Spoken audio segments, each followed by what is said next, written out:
Senhor nosso Deus, te agradecemos pela oportunidade, Senhor, de encerrar este trimestre na Tua presença. Obrigado, Jesus, por esta linda oportunidade que tivemos, ó Pai, de durante 3 meses falar de Ti, do Teu Espírito Santo, falar de tantas coisas edificantes. Pai, continua abençoando o Senhor, não só esta aula, ó Pai, e os que as assistem, mas também, Senhor Jesus, as próximas que virão para enaltecer o Teu nome. Obrigado pela vida do Diego, obrigado pela minha vida aqui presentes com saúde, ó Deus. Te agradecemos pelo Rony, Senhor Jesus, por trás dessas câmeras, fazendo tudo isso, Pai. Agradecemos a Ti, Senhor Jesus, principalmente, por tudo que o Senhor tem proporcionado até agora a nós. E nisso te louvamos, te agradecemos, em nome de Jesus. Amém.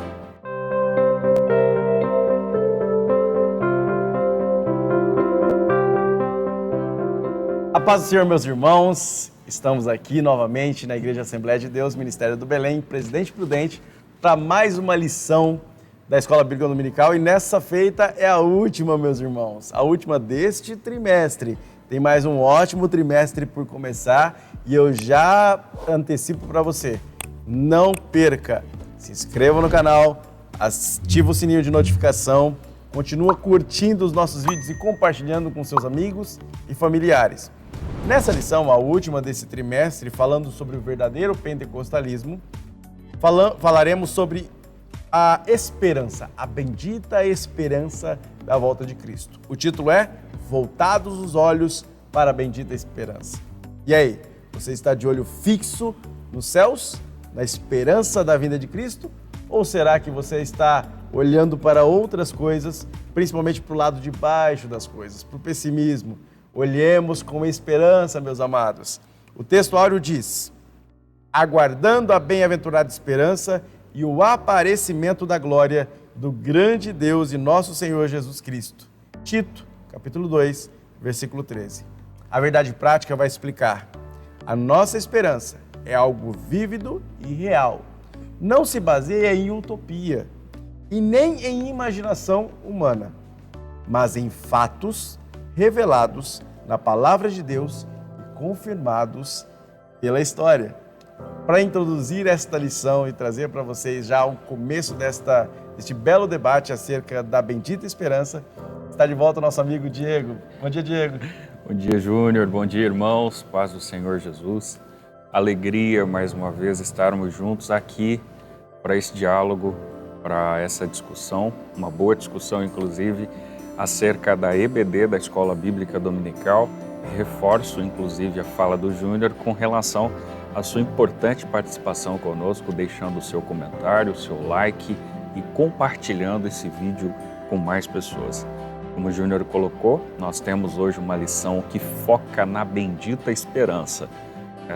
Esse foco, inclusive, é ressaltado já na introdução, onde o pastor Ezequias destaca que a expressão bendita esperança se refere à segunda vinda de Cristo.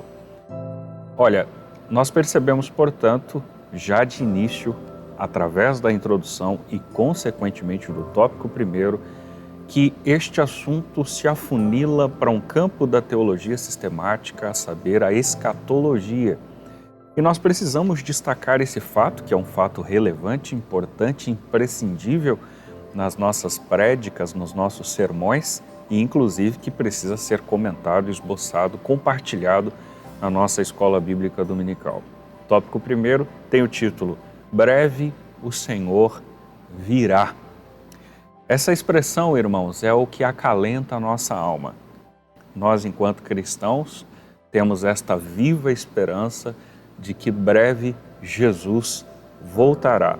Agora, nós precisamos, a partir daquilo que se expõe no tópico primeiro, pensar algumas informações, colocar a estas informações lupa naquilo que é mais essencial e acrescentar alguns diálogos que são importantes e que, por conta da didática exposta no nosso material, talvez estes argumentos não estejam explícitos aí, mas implicitamente estão, e agora nos cabe subsidiá-los com essas informações.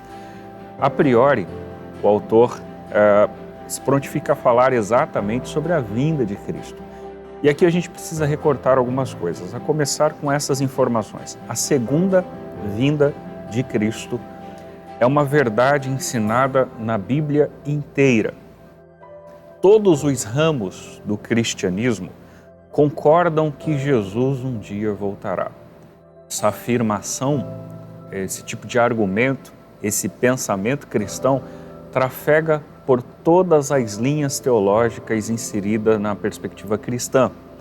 Agora, ao mesmo ponto que isso acontece, não acontece em equivalência a maneira como isso vai acontecer. Então nós temos divergências teológicas enquanto o como isso acontecerá. Tá? E embora essas divergências não estejam mencionadas claramente aí no seu material, nos cabe pensar as informações que são básicas. Naturalmente que a gente não vai problematizar, não vai complicar, não vamos tornar isso uma fala complexa, mas seria um tanto inútil da minha parte passar esse momento da aula sem fazer esse tipo de comentário, que pode ser superficial, a gente só arranha a superfície, mas que dá para ter um norte com relação a esse aparato escatológico dentro da teologia sistemática. Perceba o seguinte, irmãos, eu tenho uma obra aqui, comentava com os amigos, de Norman Geisler, que é editada pela CPAD, a Casa Publicadora das Assembleias de Deus, e essa obra, como disse, tem por um viés uma discussão sobre a teologia sistemática e inclusive um dos assuntos é o assunto escatológico. Esse autor ele tem uma perspectiva do qual chamamos de pré-milenarista, que é mais conhecido como pré-milenista, tá? Que inclusive é a perspectiva contemplada no movimento pentecostal e com especificidade nas Assembleias de Deus.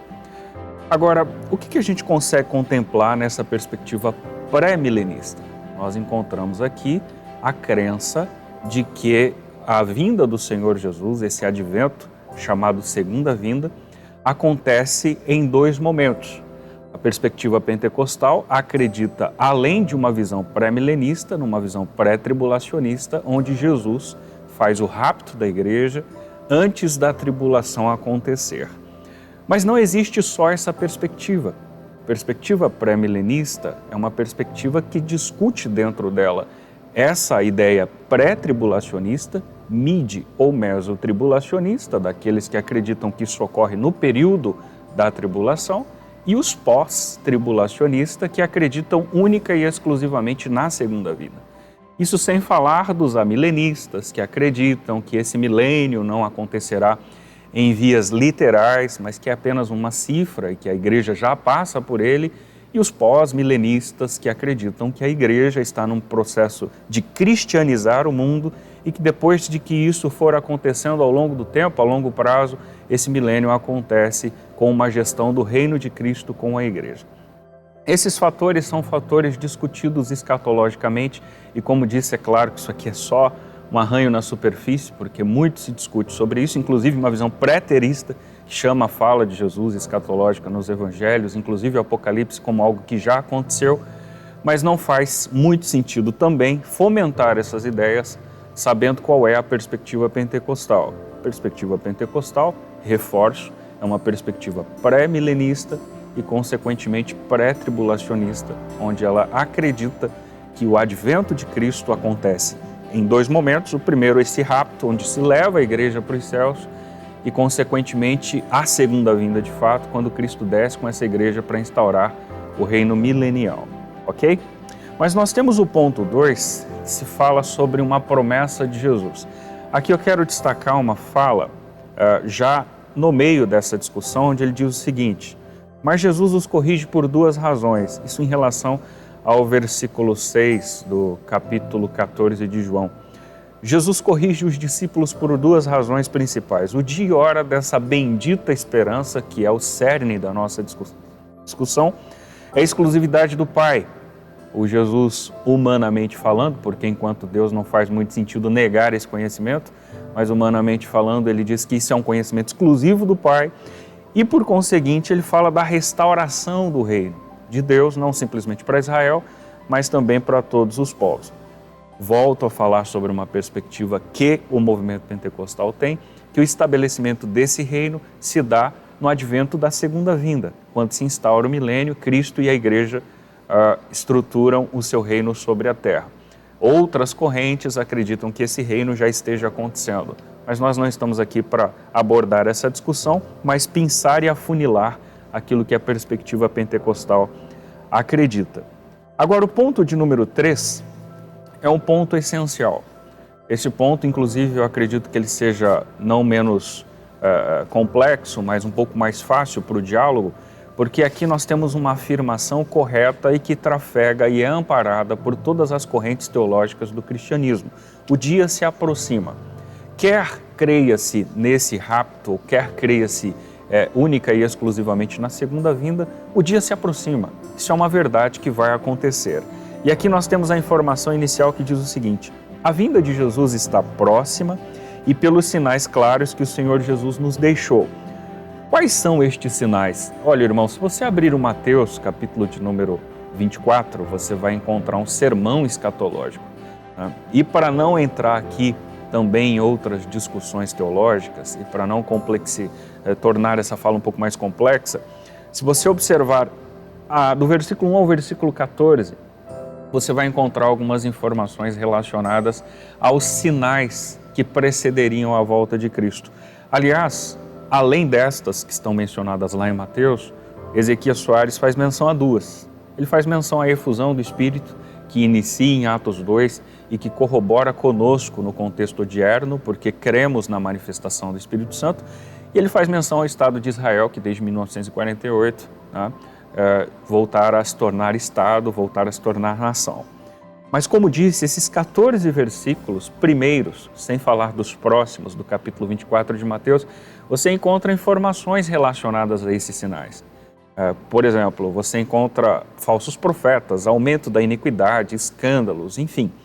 Vários outros são comentados em outros momentos bíblicos. Eu me restringi única e exclusivamente à base bíblica do capítulo 24 de Mateus. Com relação ao que ele comenta de nações, reinos e guerras, muito recentemente na história nós vemos estes registros. A gente poderia dialogar, por exemplo, a ideia da nova ordem mundial, que aí a gente precisaria pensar na velha ordem mundial, que se dá a partir do final da Segunda Guerra Mundial, perdura até o fim da União Soviética, e aí de 91 para cá nós temos em evidência essa nova ordem mundial, onde hoje se discute uma possível nova ordem mundial. Desta velha para a atual, nós temos uma distinção principalmente no fator econômico. Havia uma bipolaridade entre capitalismo e socialismo, hoje nós temos uma multipolaridade, né? Evidências na América com os Estados Unidos, na Europa com a Alemanha, na Ásia com o Japão, e isso está sendo modificado principalmente pela ascensão da China, né? E por isso se discute uma nova ordem mundial. Isso são fatores que estão enclausurados na proposta de um sinal escatológico. Um outro fator que a gente pode incluir nesse diálogo de geopolítica é justamente a ideia da globalização. A Revolução Industrial, principalmente na sua terceira fase, que se dá aí com o fim da Segunda Guerra Mundial, que é chamada inclusive de uma revolução técnico-científica, nós temos alguns avanços específicos na comunicação, na informática e nos meios de transporte. Não dá para explicitar todos eles individualmente, mas você já percebeu que com relação à informação, comparada a um erudito do século XV, e, portanto, um sujeito que vivera junto com Johannes Gutenberg, o inventor da imprensa, o sujeito passava a vida para adquirir informações que muitos de nós hoje adquirem num final de semana. Você liga a TV e sabe quantos casos de Covid-19 tem no Japão, na China, numa extremidade oriental. Isso é informação. E tudo isso cabe, portanto, como situações prévias do advento, que é a volta do Senhor Jesus Cristo. Mas eu vou voltar a palavra para o meu amigo Júnior, porque nós temos outros assuntos para serem dialogados aqui, tanto no tópico 2 quanto no tópico 3. Mas agora com vocês, Júnior dialoga a necessidade de vigilância. E aí, Júnior? Obrigado, Diego. Meus irmãos, esse tópico 2 vai falar sobre uma palavra-chave. Chave para a nossa vida, chave para a expectativa da vinda de Cristo, chave para todos os momentos da nossa história. Vigilância. E aí o autor, Ezequias Soares, ele faz uma exortação à vigilância. Traz uma ideia da vigilância como algo essencial, necessário para os nossos dias, principalmente porque não sabemos a data em que Cristo vai voltar. Não sabemos quando se concretizará essa bendita esperança. Apenas, como o Diego já nos mostrou, observamos os sinais que evidenciam que esta volta será breve. Portanto, como faremos? O que faremos enquanto Jesus não volta? Essa é a questão. E aí, a exortação é vigiar. E afinal, o que é vigiar então? Bom, a vigilância pode ser caracterizada como o ato de vigiar. O pastor batista, teólogo batista, Russell Norman Champlin, ele traz 4 palavras hebraicas e 5 palavras no grego para a ideia de vigiar. No Antigo Testamento, as palavras em hebraico, no caso, a palavra mais citada é chamar, que ocorre 440 vezes no Antigo Testamento. Tem o sentido de cuidar, observar. Já dentre as palavras do grego, a mais recorrente é terel, acontece 77 vezes no Novo Testamento. E tem o sentido de guardar, preservar. Ou seja, essa ideia de vigiar envolve todos estes verbos. Tanto a ideia de observar e cuidar, quanto a de guardar e preservar. Esse é o sentido de vigilância, estar alerta, cuidando, vigiando, observando os tempos, as estações, observando e guardando e preservando a palavra de Deus como viva esperança para a hora em que Cristo voltar, porque pode ser de repente. Portanto, devemos estar preparados, como um vigia mesmo. A ideia é aquela pessoa que faz sentinela, que guarda, que vigia, para que não haja nenhuma interrupção, um assalto, nenhum roubo naquele determinado local, ou mesmo vigia em um momento de guerra, em um momento de batalha. Portanto, é preciso estar alerta. E esse período de alerta é também chamado de vigília. No contexto judeu, no contexto do Antigo Testamento, havia as vigílias da noite. Seria um período em que você ficava alerta durante a noite. Os judeus, no Antigo Testamento, dividiam em 3 vigílias, que eram 3 vigílias de 4 horas cada, começando aí ao anoitecer, indo até o raiar do sol.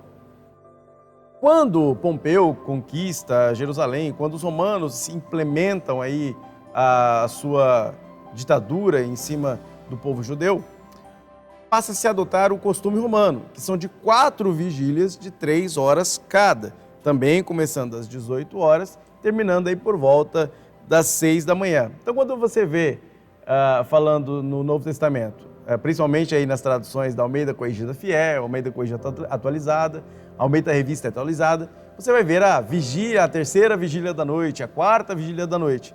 É esses períodos de 3 horas citados aí no Novo Testamento, que fala exatamente deste período de alerta, para que a igreja esteja atenta aos sinais da vinda de Cristo. Além disso, o autor exorta que nós mantenhamos este vigiar. E este vigiar envolve olhar os sinais dos tempos, envolve observar a sociedade, observar como a história se processa. Existe um texto, e o pastor Diego já mencionou, Mateus 24, que é o mini apocalipse, né, daí dos evangelhos. Existe um texto bastante discutido, inclusive no contexto assembleiano aqui. Então, já que eu estou falando para uma parcela assembleiana, vamos discutir este texto rapidinho, porque um reformador, Lutero, discutiu este texto, Mateus capítulo 24, versículo 44. Ele fala da exortação de Cristo a que os discípulos se mantenham vigilantes, porque os tempos dos fins se aproximam. E esses tempos, estas dores, esses princípios de dores, este sofrimento vai carregar muita gente. Serão catástrofes que vão levar alguns e vão deixar outros. E aí a ideia não é a ideia de arrebatamento, como muita gente acaba meio que se misturando. Porque Cristo está falando dos tempos de Noé, em que se dava em casamento, em que se vivia, em que a sociedade se corrompia. Portanto, a vigilância é com relação a estes tempos. Mantenhamos-nos firmes, porque as catástrofes, como o dilúvio, virão. e arrastarão, ou seja, destruirão alguns e preservarão em vida outros. A ideia não é aí de arrebatamento de rapto, em que Cristo vai levar alguns e deixar outros. Muitas vezes a gente tem essa percepção errada com relação a esse texto e é bom que se esclareça. Lutero é um dos que, ao olhar para esse texto, ao explicar para esse texto, destaca o quanto a igreja deve ficar atenta às tribulações, porque elas são indício de que Cristo logo virá. Um teólogo, ex-bispo escocês, chamado N.T. Wright, também ex-bispo de Durham, ele, um catedrático do Novo Testamento, ele explica que a vigilância não é uma coisa passiva. A ideia de vigiar aqui não é a ideia de sentar e esperar e ficar olhando como aquelas senhoras que colocam a cadeira do lado de fora da calçada e ficam olhando o pessoal passando e olhando a vida de todo mundo. Não se trata disso. É uma vigilância ativa, é anseio, é desejo, é ficar atento com a espada do Espírito em punho, é ficar atento com o capacete da salvação na cabeça, é ficar atento com os pés preparados na preparação do Evangelho, com calçado, é estar atento com o escudo da fé, é estar atento e vigilante, ansiando para que o noivo chegue, ansiando para que o nosso Senhor, para que o nosso general se aproxime. Portanto, este tempo de espera, esse tempo de vigilância, também é tempo de anseio, de desejo, de vontade.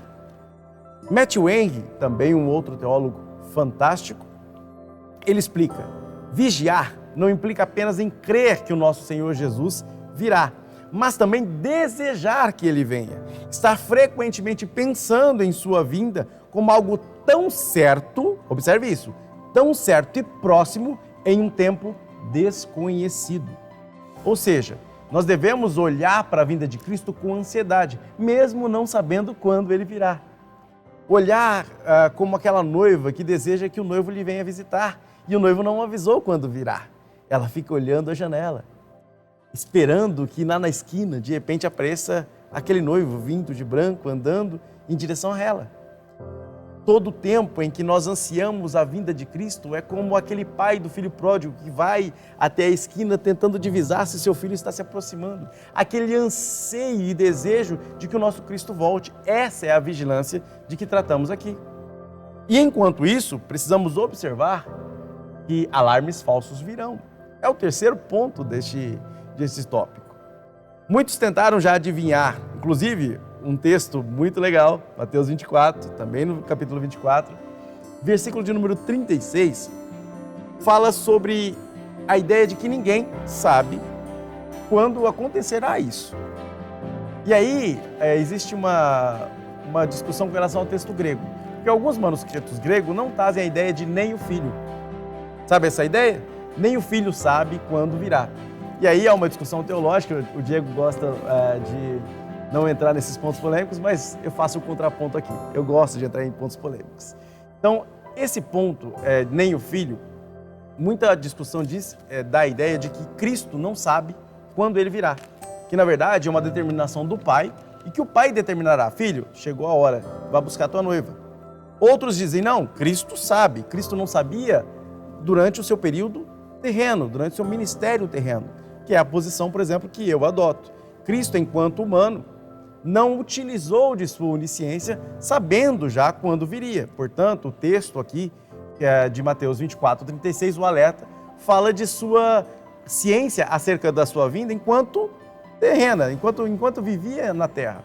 Após tomar sobre si toda a autoridade nos céus e na terra, obviamente sua onisciência o capacita, como Deus, a saber muito bem a data em que ele virá buscar a sua noiva. Esta é a posição que eu adoto junto com, claro, não é uma posição inventada minha, mas com tantos teólogos que discutem a mesma coisa. Tá? Outros acreditam, por exemplo, que não, que o Cristo não sabe até hoje e não quer saber, porque o Pai é que vai dizer a hora. Não importa, o que importa é saber que Cristo vem. E olha que Cristo vem em breve. É preciso que tomemos cuidado para que estejamos preparados para este ponto, para esta vinda, tão bendita esperança. Enquanto isso, vai aparecer um monte de gente tentando inventar uma data. Isso também é um fato. E muita gente já fez isso. Para citar alguns exemplos, afinal a gente tem que passar o ponto para o Diego, Em 1260, Joaquim de Fiore, um italiano, um místico, diz que o reinado de Cristo começaria no ano 1200. Os seus seguidores, depois, quando não aconteceu, obviamente, mudaram para 1290, depois para 1335. Em 1504, o pintor Sandro Botticelli diz que o reinado de Cristo começaria no ano de 1500. Também não deu certo. Houve datas em 1553 com Ana Batista Melchior Hoffmann, que dizia, inclusive, que as 144 mil pessoas seriam salvas. Só 144 mil. Portanto, os outros restantes, até alcançar os bilhões de habitantes do planeta, estariam perdidos. Glória a Deus, isso não se concretizou. Dia 19 de outubro de 1533, o matemático, ciência exata, hein? Matemático Michael Stifel calculou que o juízo final começaria às 8 horas da manhã daquele dia de 19 de outubro de 1533. Graças a Deus também não se concretizou. Fora 2012, né, que teve uma grande polêmica, a virada do ano 2000. Então tivemos um monte de datas, pessoas que cogitaram uma data provável, calculando inclusive quando seria o acontecimento da vinda de Cristo. Portanto, meus irmãos, não caiamos nesses erros. Não olhemos para estas seitas, para estas igrejas, que muitas vezes tentam adivinhar uma possível data.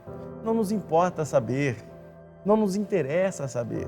A única coisa real e categórica, que é uma promessa, e Cristo nunca, em tempo algum, quebrou uma promessa, é de que Ele virá.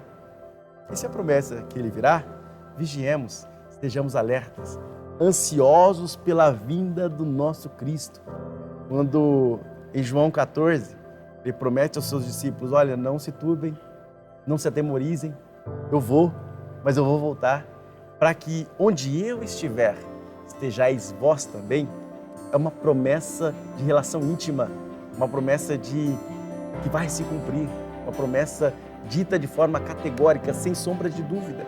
Portanto, confiemos nessa promessa, porque quem prometeu é fiel para cumprir. Enquanto isso, sejamos vigilantes para que nós sejamos sempre encontrados como servos fiéis e como noiva preparada. Não é, Diego? É isso mesmo, Júnior. Olha, falando daquele que é fiel para cumprir, nós vamos falar sobre fidelidade. Fidelidade, vivendo com fidelidade, é o assunto do tópico 3, depois destas abordagens, especialmente essa feita pelo Júnior. Continue conosco para acompanhar o que o autor dialoga acerca do conceito fidelidade. Nós temos 4 abordagens aqui. Eu considero que as 2 primeiras são por um viés etimológico, uma definição para ser propriamente dito. Aliás, o primeiro assunto da abordagem leva esse nome, esse título, definição. Tá? Fidelidade, a partir dessa concepção, é a qualidade de ser cheio de fé, característica do que fiel. Lealdade, fidelidade é uma demonstração de fé, lealdade, respeito, constância nos compromissos assumidos. Esse conceito de fidelidade, claro, está vinculado com a proposta do qual o sujeito cristão precisa exibir, precisa exercer.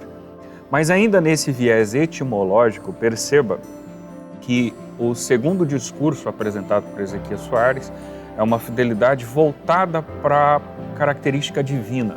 A fidelidade de Deus enquanto atributo, né? Nós vemos que a fidelidade de Deus é grande, expressa uma absoluta confiança cuja ideia é de firmeza. A segunda vinda de Cristo podemos considerar como um fato incontestável, porque quem expressou sobre ela, quer literal ou quer em uma pessoa que fez o seu papel, foi Deus. E podem céus e terra passarem, mas suas palavras não hão de passar. Aquilo que Deus disse é irrevogável, é imutável e vai acontecer no momento certo, do qual, como já foi dito, expressado aqui, nós não temos ciência.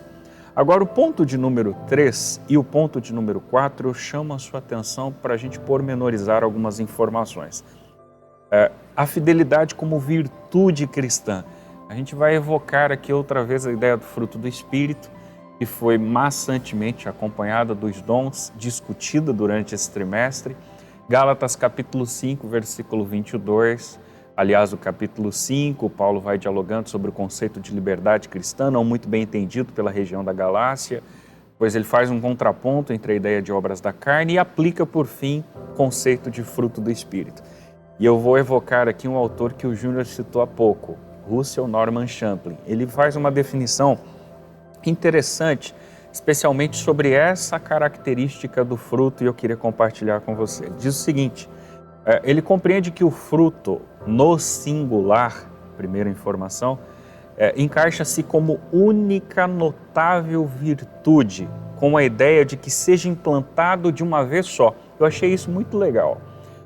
Eu tinha ouvido e visto e lido outras exposições sobre a ideia do fruto, mas vendo o Novo Testamento interpretado de Champlin, quando ele faz esse comentário, eu achei interessante porque, de fato, a ideia singular do fruto é que ele seja simultaneamente aplicado na vida do sujeito. Isto é, nas entrelinhas, Champlin está concebendo a ideia que o sujeito não pode amar, ser alegre, pacífico, bondoso e não ser fiel.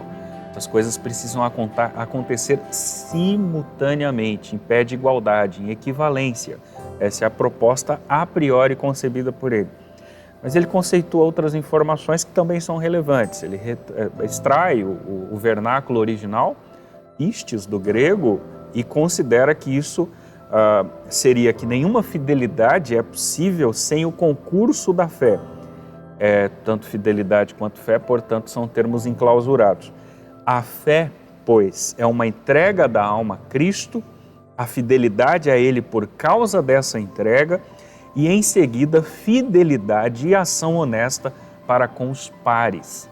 Então, perceba a elasticidade do conceito de fidelidade quando pensado, linkado com a proposta de fé. Está vinculado com a minha aceitação a Cristo, está vinculado com a minha entrega a esse Cristo que não só me salvou, mas que é meu Senhor, e, consequentemente, está vinculado com a proposta daquilo que eu executo em relação aos meus pares. Isso fala da elasticidade da proposta da fidelidade. Aliás, a fidelidade, diz Ezequias Soares, é uma das virtudes cristãs proveniente do Espírito na vida do crente. Essa verdade é ensinada em toda a Bíblia, direta ou indiretamente, e principalmente diretamente nos registros históricos, proféticos, parábolas e ilustrações da Bíblia. Portanto, eu e você precisamos ser fiéis. Né? O nosso Deus, disse o Júnior, que é um Deus fiel.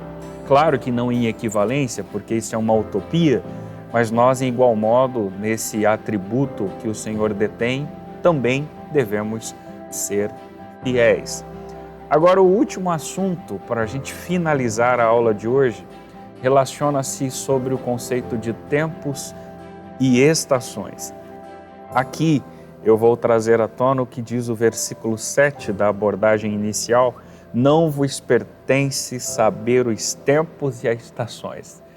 Antes de dialogar sobre isso, perceba que o pastor Ezequias, ele busca informações etimológicas sobre o conceito que se dá nesse texto para tempo e o conceito que se dá nesse texto para estações.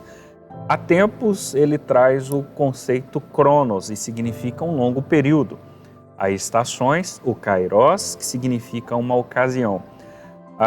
Eu olho para esses termos, agora a partir destas raízes etimológicas, e volto a ler a afirmação do verso 7, não vos pertence saber os tempos e estações, e eu faço aqui uma ironia, especialmente aos teólogos, e digo ironicamente que os teólogos não resistiram a isso, né? Eles discutiram sobre os tempos e sobre as estações, tanto é que essa discussão até hoje ela é elencada. Nós percebemos aí debates diversos relacionados aos tempos e às estações. O fato é, irmãos, que quando eu leio isso, dois textos saltam aos meus olhos. Um vétero, outro neotestamentário. O texto do Antigo Testamento é o de Deuteronômio 29, 29, onde a Bíblia diz o seguinte: as coisas encobertas pertencem a Deus, as reveladas a nós e aos nossos filhos. Portanto, a partir deste texto, eu compreendo que alguns assuntos minuciosos da Bíblia que não estão tão claros, mas que são buscados, pesquisados pela teologia, onde se vemos especulações A, B e C, são especulações. mas não são definições afirmativas e nós muito menos podemos ser dogmáticos aqui com relação a essa ou aquela posição. Dessa forma, acredito que o texto de Deuteronômio me subsidia, porque aqui eu percebo que Deus está dizendo o seguinte: olha, tem coisa que eu preferi não revelar para vocês, tem coisas que eu preferi manter no meu segredo e é exclusividade minha. Uma delas, inclusive, é essa proposta escatológica, daquele dia e hora ninguém sabe. Júnior colocou muito bem e trouxe à tona pessoas que tentaram fazer isso e se equivocaram, erraram feio. E quem tentar fazê-lo, errará também. O que nós podemos fazer é um juízo de consciência. Os sinais estão aí, inclusive um deles latente. Essa epidemia que se tornou uma pandemia, se não for um sinal, nós não sabemos o que é sinal, né? Agora, isso não me dá o direito de chegar diante de vocês e afirmar: olha, Jesus vem provavelmente até semana que vem. Isso seria um erro crasso, irmãos. Mas que Jesus vem, Ele vem. E qual uma outra informação, portanto, Diego, já que você disse de uma delas, Vétero, e uma neotestamentária, que poderia acalentar o nosso coração? Vou voltar a falar sobre Mateus 24. Júnior citou vários versículos dele, citei alguns, e vou me referir ao verso de número 13. Versículo 13 de Mateus 24, a Bíblia diz assim, aquele que perseverar até o fim será salvo. A máxima, portanto, meus irmãos, se a sua crença, porque acredito que não tenhamos simplesmente sujeitos da perspectiva pentecostal que nos ouçam, talvez você é de uma outra perspectiva, somos irmãos em Cristo, temos discordâncias, talvez teológicas, mas isso não nos faz adversários e muito menos inimigos. Se a sua compreensão teológica, sistemática, escatológica diverge da minha da sua, uma coisa é certa para nós: se perseverarmos até o fim, seremos salvos. Se isso acontecerá ou se aquilo acontecerá, se isso acontecerá agora ou se isso acontecerá depois, eu sinceramente, francamente, não tenho resposta. Mas tenho convicção plena e clara dentro de mim que se houver perseverança, se houver regularidade, e diante das oscilações da vida, dos problemas que enfrentamos, dos altos e baixos, das percas e vitórias, permanecermos inabaláveis com relação à nossa fé em Cristo Jesus, nós seremos salvos. Oxalá que Cristo volte hoje. Mas se Ele não voltar para mim individualmente hoje ou coletivamente, nós cremos e não perderemos a esperança de que a nossa esperança está viva, é Cristo, e que Ele em breve, irmãos, muito em breve, Jesus Cristo voltará para nos levar para consigo. Um dos textos mais lidos, especialmente em público nas igrejas, há pelo menos 2 décadas atrás, era justamente esse, João 14. Não se turbe o vosso coração, credes em Deus, credes também em mim. Na casa de meu Pai há muitas moradas. Pode ficar tranquilo que já já Ele volta para nos buscar. Acho que é isso, Júnior. Meus irmãos, esse último pedaço, principalmente da fala do Diego, emociona a gente e a gente sente a presença de Deus falando ao nosso coração. E nessa hora me veio uma história de um livro que o Rony, está aqui atrás das câmeras, me emprestou. E eu queria terminar essa aula com essa história, rapidinho, para que você considerasse isso. Fidelidade tem a ver com confiança, o Diego disse isso. Deixou bem claro para a gente que tem a ver com confiar que aquilo que ele disse que vai fazer, ele vai fazer. No livro O Refúgio Secreto, a autora Corrie ten Boom, ela tem uma passagem que me prendeu e que eu uso para falar a pessoas que estão sem esperança. Inclusive, eu vou ter que tomar cuidado aqui na hora de falar para não me emocionar demais. Ela tinha 9 anos de idade e ela está num trem com o pai.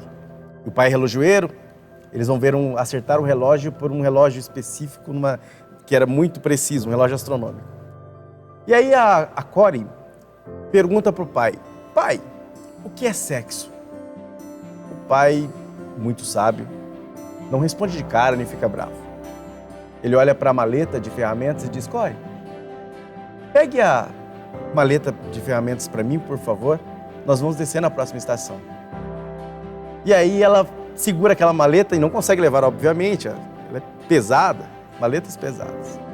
O pai então pega com uma mão só a maleta, levanta e diz para ela: filha, existem coisas que você não consegue carregar agora. Você precisa confiar que o pai carregue para você. Portanto, deixa Deus carregar a hora. O momento certo que as coisas vão se acertar, o momento certo em que Cristo virá e acabará com o seu sofrimento, o nosso. O momento em que as coisas vão se encaixar e as explicações vão surgir. Esse momento você tem que confiar que Ele vai segurar. Durante o período em que ela ficou no campo de concentração, em que ela viu o pai morrer, em que a irmã morreu, ela dizia para Deus: Senhor, segura isso para mim também.